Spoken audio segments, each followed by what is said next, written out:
Estudio número 1. ¿Podemos confiar en la Biblia? Mi querido amigo, este es el primer de una serie de 20 estudios acerca de las enseñanzas básicas de la Biblia. Naturalmente, el primer tema tiene que ser con respecto a la inspiración de la Biblia. Hay mucha gente sincera en el mundo que no cree que la Biblia es la palabra inspirada de Dios. Algunos lo toman apenas como una grande obra de literatura. En muchas universidades es estudiada como una fuente de informaciones sociológicas acerca de culturas antiguas. Mucha gente se pregunta, ¿por qué tengo que creer que un libro que fue escrito muchos años atrás es la palabra de Dios? ¿Qué base tengo? ¿Qué argumentos tengo para aceptar que la Biblia es la palabra de Dios? Bueno, el objetivo de este estudio es justamente mostrarte que la Biblia es la palabra inspirada de Dios. Lo primero que tenemos que entender es que Dios es un Dios que se comunica, no es un Dios que guarda silencio, no es un Dios que creó al ser humano y lo abandonó a su propio camino. Tú no eres fruto del acaso, no eres fruto de la casualidad. Cuando tú naciste, cuando viniste a este mundo, Dios tenía un plan maravilloso para tu vida. Y si estás pasando por un momento difícil, si de repente llegaste a la conclusión que no eres feliz, si todo te salió mal hasta hoy, es tal vez porque no has descubierto cuál es el plan que Dios tiene para tu vida. ¿Cómo puedes caminar en medio de una selva enmarañada si no tienes un mapa en la mano? Bueno, el mapa que Dios nos dejó es la Sagrada Escritura.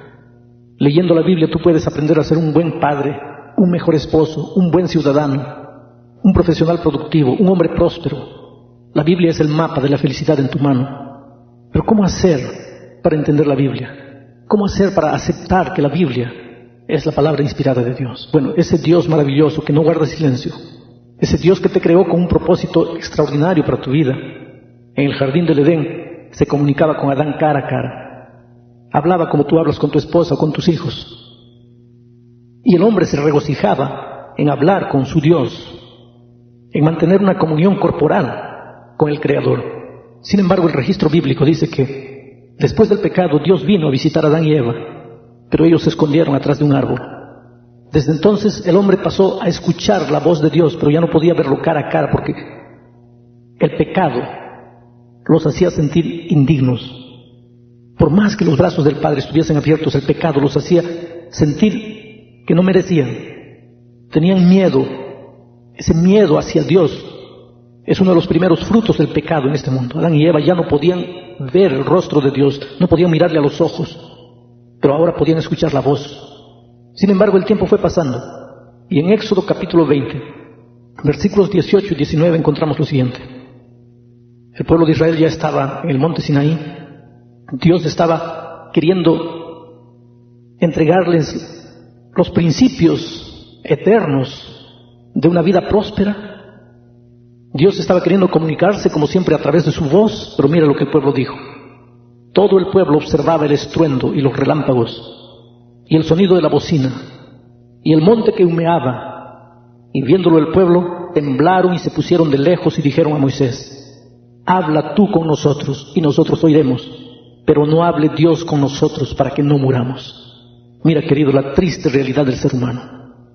Llegaron al punto en que ya ahora tenían hasta miedo de escuchar la voz de Dios. ¿Qué sería del hombre sin las orientaciones divinas? ¿Qué sería de la vida de un niño de 3 años si no tuviese un padre para protegerlo, para cuidarle, para mostrarle el camino, para orientarlo? ¿Qué podía hacer Dios si Él quería acercarse a sus hijos y sus hijos huían de Él? Si Él quería hablarles, pero sus hijos no querían ni siquiera escuchar su voz, ¿qué podría hacer el Padre? Fue entonces que Dios, para no guardar silencio, para poder continuar orientando a los seres humanos, aconsejándoles, mostrándoles el camino de la felicidad, de la prosperidad, del éxito, para no verlos derrotados, humillados, fracasados en la vida, fue entonces que Dios tuvo que escoger algunos hombres, porque a lo largo de la historia siempre ha habido hombres que han vivido una vida de especial comunión con Dios. Y Dios tomó a esos hombres y les confió el mensaje. A veces lo hizo a través de sueños, a veces lo hizo a través de visiones, a veces se les presentó personalmente, les dejó escuchar su voz.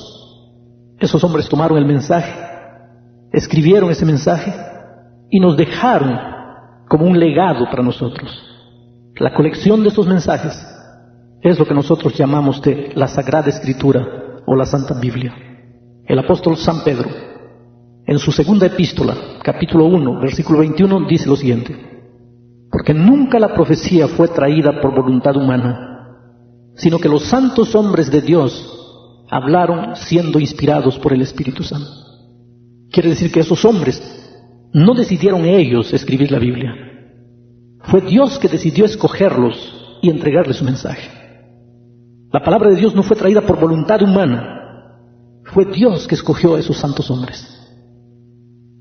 Pero bueno, tú puedes pensar, ¿y qué pruebas tengo? ¿Qué argumentos tengo para aceptar que la Biblia es la palabra de Dios? Bueno, vamos a mencionar algunos argumentos. Primero, el testimonio de los propios escritores. ¿Qué quiere decir esto? Los propios escritores bíblicos dicen que ellos no escribieron sus palabras, no escribieron lo que quisieron, sino que recibieron el mensaje de Dios.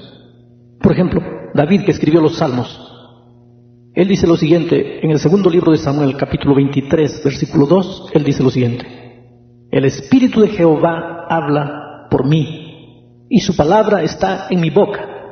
El profeta Ezequiel, en Ezequiel 2:2, dice lo siguiente: y luego que me habló, entró el Espíritu en mí. Bueno, así como David y Ezequiel, los otros escritores bíblicos también antes de escribir decían: palabra de Jehová que vino a mí, palabra del Señor, palabra de Dios.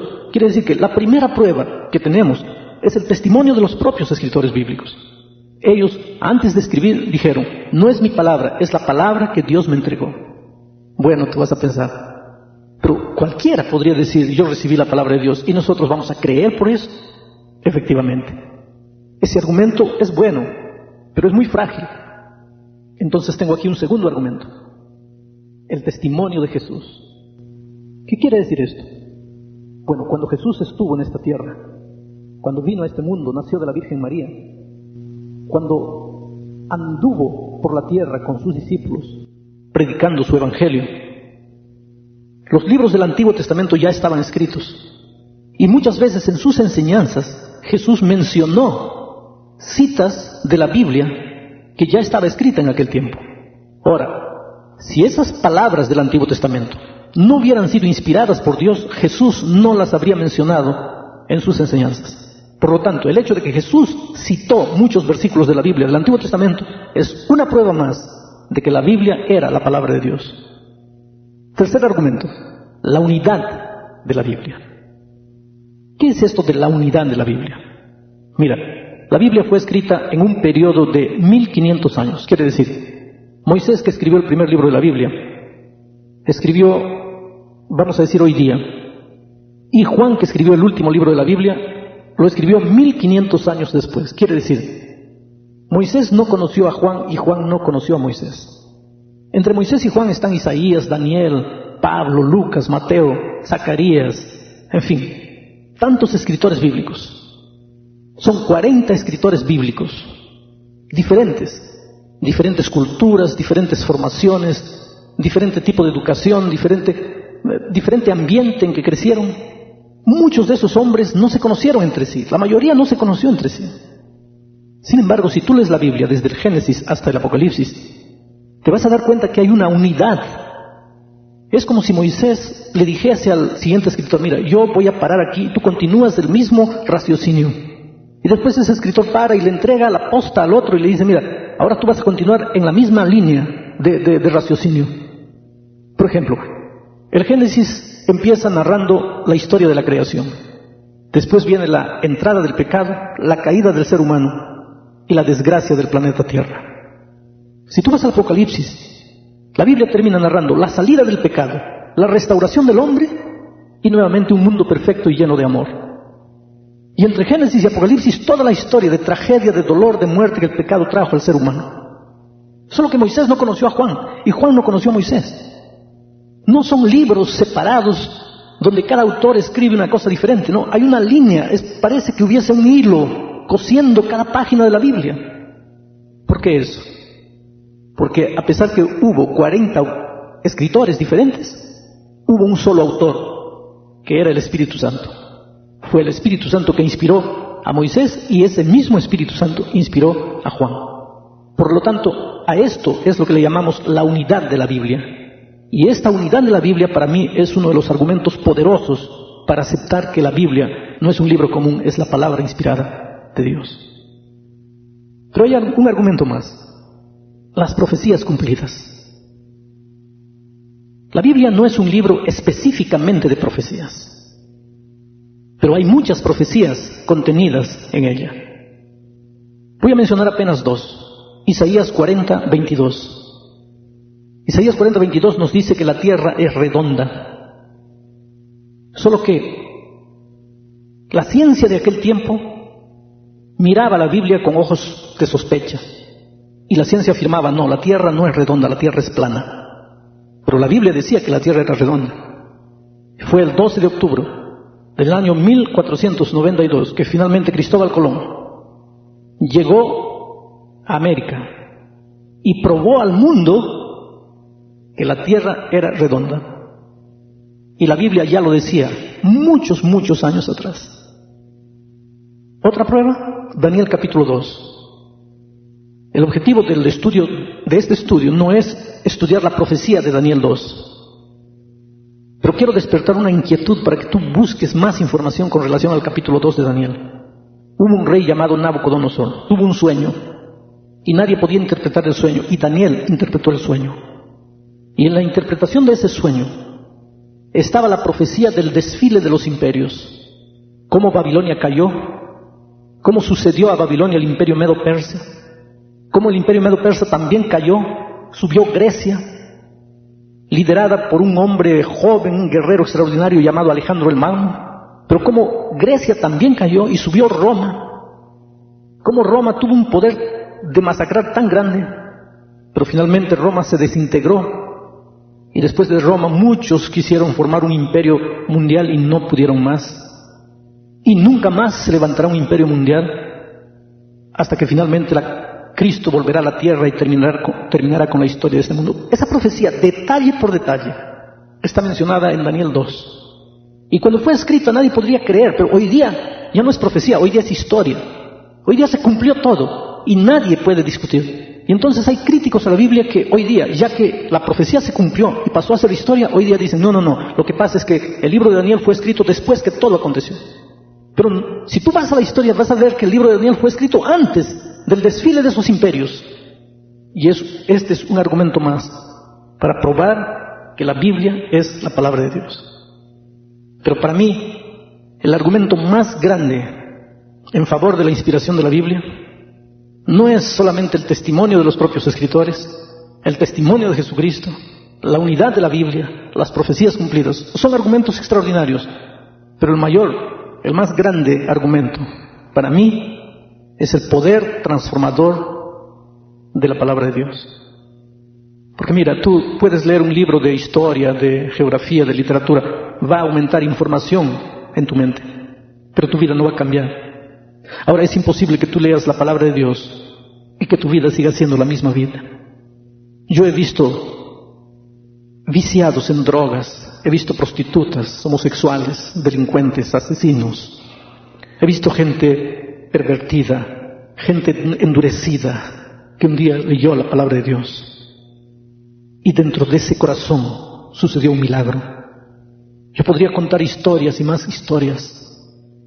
Por mi trabajo me muevo de un lugar a otro, de una ciudad a otra, de un país a otro. Participo de grandes campañas evangelísticas y veo el testimonio de cientos y cientos de personas que dicen: pastor, yo estaba perdido, mi hogar estaba deshecho, yo no era feliz, yo intenté suicidarme, la vida no tenía sentido, hasta que un día encontré la palabra de Dios y mi vida cambió.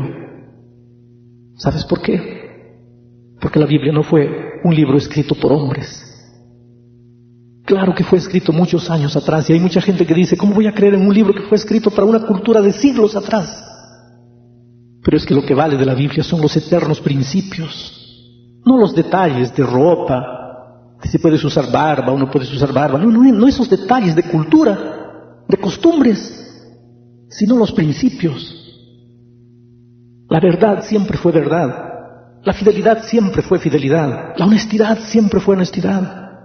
El hombre sin Cristo siempre fue un hombre vacío, desesperado, loco. El hombre sin Dios siempre trató de encontrar su propio camino, pero siempre se hirió, siempre se golpeó. Así fue siglos atrás, así fue en los tiempos de Cristo, así sigue siendo hoy día. Quién sabe, tú que estás escuchando esta cinta, has tratado de ser feliz a tu manera. ¿Pero qué has conseguido? Te has herido, te has golpeado. Te miras en el espejo y te das cuenta que has envejecido. Dime, ¿qué has hecho con tu vida? ¿Qué es lo que te está faltando? Eres un hombre bueno, tienes talentos, tienes aptitudes, pero ¿qué es lo que te falta? Es que estás perdido en una selva enmarañada y tratas de encontrar tu propio camino a tu manera, hasta que un día te caes cansado en un rincón y sientes que no tienes fuerzas para seguir adelante. Pero es que tú no necesitas vivir así, porque el Señor Jesucristo te dejó un mapa, y con ese mapa en la mano tú puedes avanzar sin miedo. Él es el camino. Vuelvo a repetir, Él no te creó para que vivas derrotado y fracasado. Él quiere comunicarse contigo. ¿Cuál es el propósito de la Biblia? ¿Por qué Dios nos dejó la Biblia como un legado precioso para nosotros? El apóstol San Pablo, en la segunda epístola a Timoteo, capítulo 3, versículo 16, dice lo siguiente: toda la Escritura es inspirada por Dios. Toda la Biblia es inspirada por Dios. No es solamente una parte, es toda la Biblia. Y es útil para enseñar, para redarguir, para corregir, para instruir en justicia. Primero vamos a hablar un poco de la inspiración. Toda la Escritura es inspirada por Dios. Pero escucha una cosa, tenemos que entender esto. Los hombres que Dios escogió para inspirarles el mensaje no fueron marionetas, no fueron títeres, no fueron muñequitos que recibieron de Dios palabra por palabra lo que tenían que escribir, no.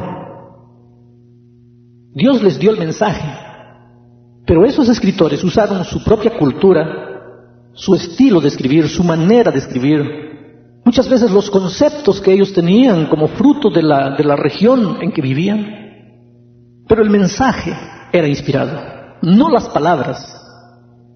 Dios no tomó marionetas, Dios tomó seres humanos y respetó la libertad. Pero claro que el Espíritu Santo que inspiró el mensaje se encargó también de cuidar que esos escritores humanos no cometiesen errores, no transmitiesen el mensaje de una manera equivocada. Ahora, cuando el mensaje llega a nuestras manos, Dios, el Espíritu, hace otro trabajo en nosotros. Él ilumina nuestro entendimiento.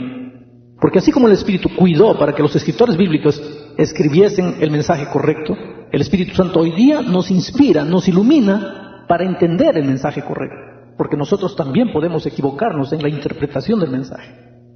A ese trabajo del Espíritu le llamamos iluminación. Y porque la Biblia fue un libro inspirado por Dios, nunca debería ser leída sin oración. Siempre que abras la Biblia, tienes que cerrar los ojos y conversar con Dios y decirle: mira, Señor, te agradezco por tu palabra. Yo sé que fue inspirada por el Espíritu Santo, por lo tanto necesito de ese Espíritu Santo para poder entender el mensaje. Y hay una promesa bíblica maravillosa en el libro de Proverbios, capítulo 2, versículos 3 al 5. El sabio Salomón dice lo siguiente: si clamares a la inteligencia y a la prudencia dieres tu voz, si como a la plata la buscares y la escudriñares como a tesoros, entonces entenderás el temor de Jehová y hallarás el conocimiento de Dios. Aquí Dios está prometiendo que si tú estudias la Biblia con diligencia, que si tú cada mañana te levantas con el deseo de entender cuál es el plan de Dios para tu vida, Dios no te va a frustrar. Dios te va a responder, Dios te va a mostrar el camino. Mira, hoy día millones de seres humanos en el mundo no salen a trabajar sin escuchar su horóscopo a través de la radio o a través de la televisión, o sin leer su horóscopo a través del periódico. Los seres humanos tienen miedo de dar un paso sin consultar cómo será ese día. ¿Y con quién consultan? Consultan con los astros, con las cartas, con los cristales, con los números. Pero yo te pregunto, ¿por qué en lugar de preguntar a los astros cómo va a ser tu día hoy, no le preguntas al Dios que creó los astros? ¿Por qué en lugar de ir a un adivino, no vas al Dios que creó a ese adivino?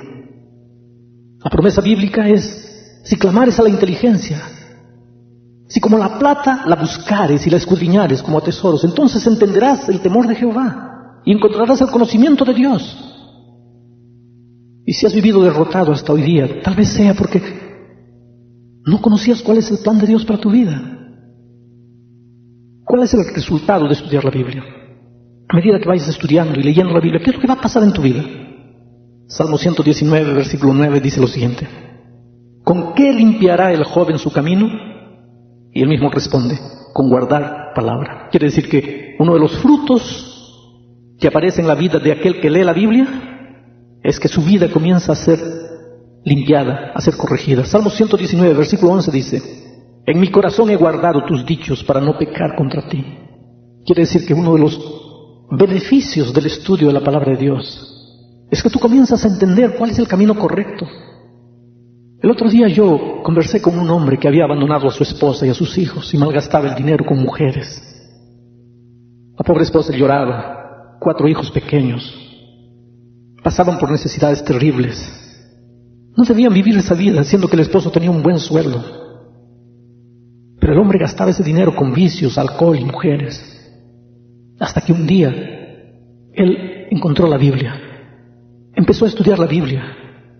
Y ya dije, nadie puede estudiar la Biblia sin que su vida cambie. Y ese hombre entendió que estaba caminando por caminos peligrosos. Ese hombre entendió que estaba destruyendo la vida de esa esposa y de esos muchachos. Y volvió para la casa arrepentido. Y pidió perdón a la esposa y a los hijos. Y cuando yo lo conocí, había reconstruido completamente su hogar. Y él me dijo un día: pastor, yo era un ciego. Yo andaba destruyendo mi vida y la vida de mis queridos y no me daba cuenta de lo que estaba haciendo. Mira, tú nunca te darás cuenta de lo que estás haciendo si no te miras en el espejo de la palabra de Dios. Por eso el salmista David dice: en mi corazón he guardado tus dichos para no pecar contra ti. Para terminar este estudio quiero que sepas que el centro de la Biblia es Cristo. San Juan capítulo 5 versículo 39 dice: escudriñad las Escrituras, porque a vosotros os parece que en ellas tenéis la vida eterna, y ellas son las que dan testimonio de mí. Escudriñad las Escrituras, porque es la única manera de conocer a Jesús. Y mira, sin Cristo tú no eres nada. Tú puedes tratar por tus propios medios de encontrar el camino, pero un día cansado vas a descubrir que solo no puedes hacerlo. La Biblia no es un libro apenas de historia. Tiene historia, sí, pero no es un libro de historia. Tiene geografía, sí, pero no es un libro de geografía. Tiene datos científicos, sí, pero no es un libro de ciencia. Tiene datos sociológicos, sí, pero no es un libro de sociología. Es la palabra de Dios, es el libro de Cristo, es la carta de amor, escrita con sangre. Es la carta de Dios para ti, y en ella Dios te dice: hijo, tú eres la cosa más linda que yo tengo en mi vida. Yo no quiero que te hieras, yo no quiero que mueras, yo no quiero que te destruyas. Por eso ven a mí. Anda, Jesús. Él está con los brazos abiertos esperándote. Acepta su palabra.